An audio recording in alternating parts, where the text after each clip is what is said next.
Opening up a discussion because I'm genuinely interested. If someone who has done no research, has no experience in drag, doesn't know references, or has never spoken to a drag queen on a personal level, do you have the right to judge or critique it?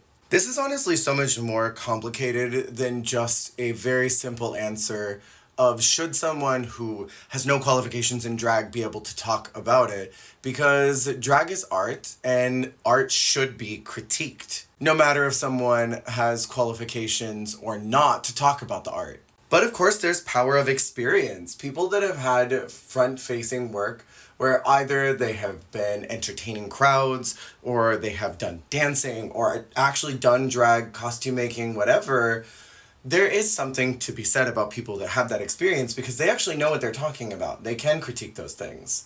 That doesn't mean that people that lack that experience shouldn't be allowed to talk about such things. I think a lot of the problem is in presentation because a lot of people just simply don't know how to critique art properly. And a lot of people that pop online and start spouting off whatever thoughts and words come into their head with actually no experience are just plain mean. They're bullies. It is one thing entirely to have an opinion about a piece of art and critique it on what you would have liked and what you would have wanted to have seen better from it, or how someone could have maybe snatched your attention, especially on a televised drag competition like Drag Race, even Dragula. I think there is complete validity to saying, I as an audience member did not gravitate to this, but that is not how a lot of these fans operate. They just go in and say whatever stock commentary they've heard Michelle say before on the show, or whatever other guest judge like La Roche, someone who knows how to read fiercely, and they spout off some canned line like choices. They think they did something,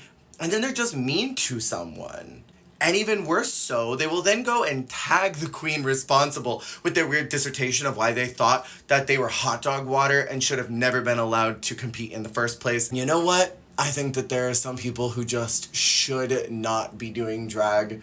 And I thought that when I still was performing. There were sisters of mine that I performed with that I thought, who let you go out of the house?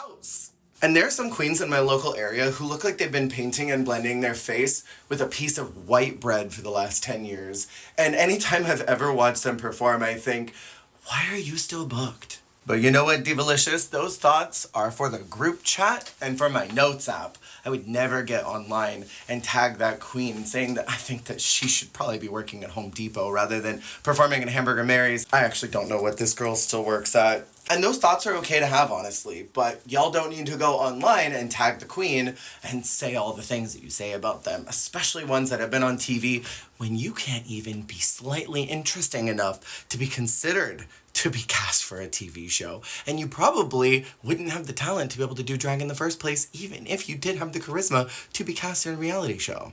I don't think I like this combo. It's like if H&M did a gay farmer collection. Fans of Drag Race should be able to critique art. That's honestly how queens are going to grow quickly. If the audience is not responding positively to what you put out, that means that there's something you need to adjust if you want to be able to keep having longevity in the business, right? So you theoretically want to have people that are critiquing what you do, whether that be professional or audience, because the audience are ultimately going to be the ones who are going to support you long term. They're going to buy your merch after you're on the show. They're going to, rally at your events. They're going to push that you get bookings and ask their local promoters to do stuff and get you out to their clubs, right? So like theoretically you do want those critiques. But also we as fans could be much kinder, and probably should be, since we're not the ones that were on TV.